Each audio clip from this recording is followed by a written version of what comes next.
सड़कों पर आंदोलन किया, लड़ाई लड़ा, यहाँ तक कि जेल भी गया और उसके बाद बगैर कोई कारण बताए हुए पार्टी के प्रवक्ता पद से हटा देना। और मेरे पास गाड़ी नहीं है, बंगला नहीं है, कुछ नहीं है। मेरे पास बाबा साहेब का विचार, रामविलास पासवान जी का विचार है, उनके जैसा संघर्ष करने की क्षमता है। प्रदेश अध्यक्ष को ऐसा क्या शोभा देता है? तो प्रदेश अध्यक्ष राजू तिवारी जी, वो उनका व्यवहार एक प्रखंड अध्यक्ष के लायक नहीं है।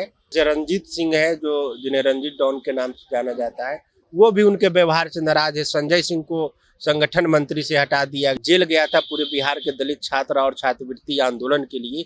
उस समय भी राजू तिवारी के इशारे पर ही मैंने पार्टी को कोई एक्शन नहीं लेने दिया गया और चिराग पासवान पे मानसिक दबाव बनाया गया। बोछा में चुनाव हुआ पिछले दौरान, उपचुनाव, तो मैं वहाँ कैंडिडेट था। आप किससे पूछे कि वहाँ पर नहीं लड़ाना है चुनाव, या लड़ना है या नहीं लड़ना है? मैं वहाँ कैंडिडेट था, आपने एक बार भी पूछा तक नहीं। इसका मतलब आप जो संघर्ष करने वाला कार्यकर्ता है, आप उसको तवज्जो नहीं देते हैं। चिराग पासवान एक तरफ अपनी पार्टी को एकत्रित करके बड़े मुकाम की ओर बढ़ रहे हैं, वहीं दूसरी तरफ उनकी पार्टी में कहीं ना कहीं फूट है और लगातार एक के बाद एक नेता उनकी पार्टी छोड़ रहे हैं।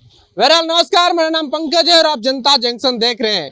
देखिए, हमारे साथ अमर आजाद हैं, जो कि बिहार प्रदेश के प्रवक्ता रह चुके हैं चिराग पासवान की पार्टी में, यानी कि लोजपा रामविलास में, और वो आज जो है फेसबुक पोस्ट के माध्यम से पार्टी छोड़ने का ऐलान कर चुके हैं। हम इनसे बात करेंगे। अमर जी, क्या मामला, क्यों आप पार्टी छोड़ रहे हैं? देखिए, पार्टी मैंने इसलिए छोड़ने का निर्णय लिया है क्योंकि जो आदरणीय स्वर्गीय रामविलास पासवान जी की विचारधारा थी कि समाज के सभी वर्गों को लेकर के चलने का, खास कर करके संघर्ष करने वाले लोगों को लेकर के चलने का जो उनका उद्देश्य था, गरीबों के लिए, दलितों के लिए, पिछड़ों के लिए, दलितों के लिए, यहाँ तक कि स्वर्ण समाज के लोगों को भी वो नहीं मानते थे और पार्टी में तरजीह देते थे। मगर जिस पार्टी के लिए मैंने सड़कों पर आंदोलन किया, लड़ाई लड़ा, यहाँ तक कि जेल भी गया और उसके बाद बगैर कोई कारण बताए हुए पार्टी के प्रवक्ता पद से हटा देना। और जो प्रदेश अध्यक्ष राजू तिवारी जी, वो उनका व्यवहार एक प्रखंड अध्यक्ष के लायक नहीं है और वो जिस तरह से ट्रीट करते हैं कार्यकर्ताओं को और जिस तरह से गुटबाजी करते हैं, कई पार्टी के कई नेता हैं जो नाराज उनसे चल रहे हैं।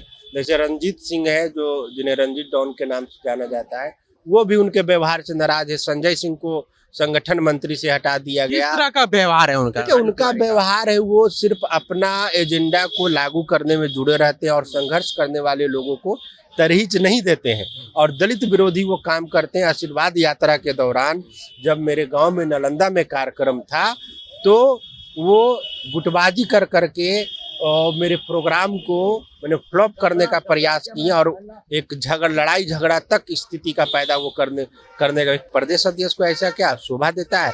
मैंने 9 महीना तक इंतजार किया, उसके बाद भी मैंने पार्टी के वरीय नेताओं को इस बात को रखा कि ये जो समस्या है, इस तरह का जब व्यवहार प्रदेश अध्यक्ष, ऐसा नहीं होना चाहिए किसी कार्यकर्ताओं के साथ, और उस कार्यकर्ता के साथ नहीं होना चाहिए जो कार्यकर्ता आपकी पार्टी के लिए सड़कों पर आंदोलन किया है, जेल गया है। इसलिए तो ये बिल्कुल ही शोभा नहीं देता है। जब मैं जेल गया था पूरे बिहार के दलित छात्र और छात्रवृत्ति आंदोलन के लिए, उस समय भी राजू तिवारी के इशारे पर ही मैंने पार्टी को कोई एक्शन नहीं लेने दिया गया और चिराग पासवान पे मानसिक दबाव बनाया गया कि आप इस टाइप के मैंने किसी गरीब संघर्ष करने वाले लोगों को रखेंगे या पार्टी में बढ़ावा देंगे तो ठीक नहीं होगा। यानी कि आप जेल गए थे जिस वक्त, आंदोलन के वक्त, तो चिराग पासवान पे मानसिक दबाव बनाया गया कि पार्टी अमर आजाद को डिफेंड ना करे। हाँ, डिफेंड नहीं करे कि उनको डर था कि एक गरीब लड़का, एक संघर्ष करने वाला लड़का को डिफेंड किया जाएगा, उसके बचाव या रिहाई की मांग की जाएगी तो वो कहीं हाईलाइट ना हो जाए या हम लोगों से ज़्यादा फेस वैल्यू, क्योंकि हमको लोग संघर्ष के बदौलत जानते हैं। मेरे पास गाड़ी नहीं है, बंगला नहीं है, कुछ नहीं है। मेरे पास बाबा साहेब का विचार, रामविलास पासवान जी का विचार है, उनके जैसा संघर्ष करने की क्षमता है। तो इस तरह से आप अगर दलितों को उत्पीड़न करिएगा, एक दलित की ही पार्टी है, उनके राष्ट्रीय अध्यक्ष दलित समाज से ही हैं और गरीब कार्यकर्ता जो है उसको आप तवज्जो नहीं दीजिएगा।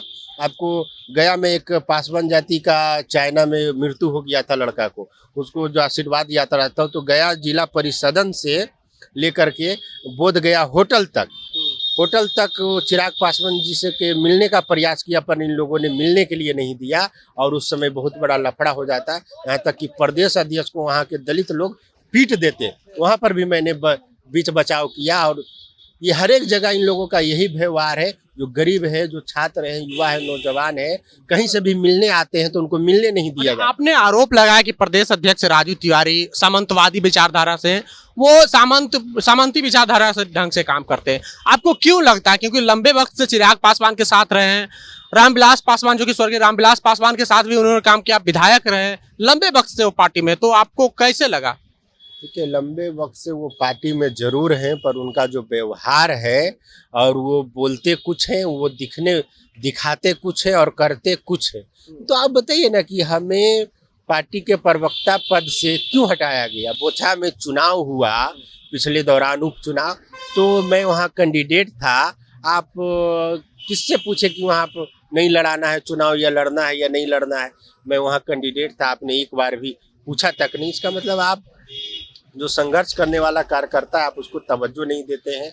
और आप सामंती प्रवृत्ति का अगर कोई काम करता है या दलित मुद्दों पर हम बोलना चाहते हैं, आरक्षण के मुद्दों पर बोलना चाहते हैं, तो वो मना करते हैं कि नहीं, इन मुद्दों पे नहीं बोलना है, जो इन मुद्दों पर जो भी बोलेंगे राष्ट्रीय अध्यक्ष बोलेंगे। तो जो सामाजिक न्याय का जो एजेंडा है, जो समाज में गरीबी है, भुखमरी है, बराबरी की बात, जो संवैधानिक आरक्षण की बात, वो बात अगर हम पार्टी में रह करके नहीं करेंगे, गरीबों की बात नहीं करेंगे, दलितों की बात नहीं करेंगे, पिछड़ों की बात नहीं करेंगे, मुसलमानों की बात नहीं करेंगे, तो किसकी बात करेंगे भाई? पार्टी आपकी किस लिए है? अच्छा, आपके इस मसले को अपने शीर्ष नेताओं से बात की, चिराग पासवान से या फिर कोई अन्य शीर्ष नेताओं से? तो मैंने ये बात जो है मनमुटाव का पिछले 8-9 महीने से चला आ रहा है। मैंने पार्टी के सभी वरिष्ठ नेताओं को इसकी जानकारी दी कि ये इस मसले को जल्द से जल्द हल किया जाए और इनका व्यवहार पे अंकुश लगाया जाए, नहीं तो पार्टी के जो संघर्ष करने वाला कार्यकर्ता है, जिसका गांव-गांव तक पकड़ है, युवाओं में, छात्रों में पकड़ है, वो एक ना एक दिन और ये छोड़ने पर मजबूर हो जाएगा।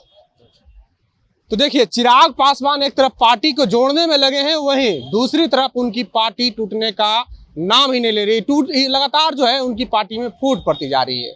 अब देखना यह होगा कि चिराग पासवान आगे क्या करते हैं, क्योंकि पिछले दिनों ने उन्होंने एक यात्रा निकाला है, पद यात्रा, जिनका वो लोगों को जोड़ रहे हैं। यूँ कहें कि चिराग पासवान और स्वर्गीय रामविलास पासवान के विचारों को लोगों के बीच लेकर के जा रहे हैं और सदस्यता अभियान चला रहे हैं। बहरहाल नमस्कार, मेरा नाम पंकज और आप जनता जंक्शन देख रहे थे। बहुत बहुत धन्यवाद।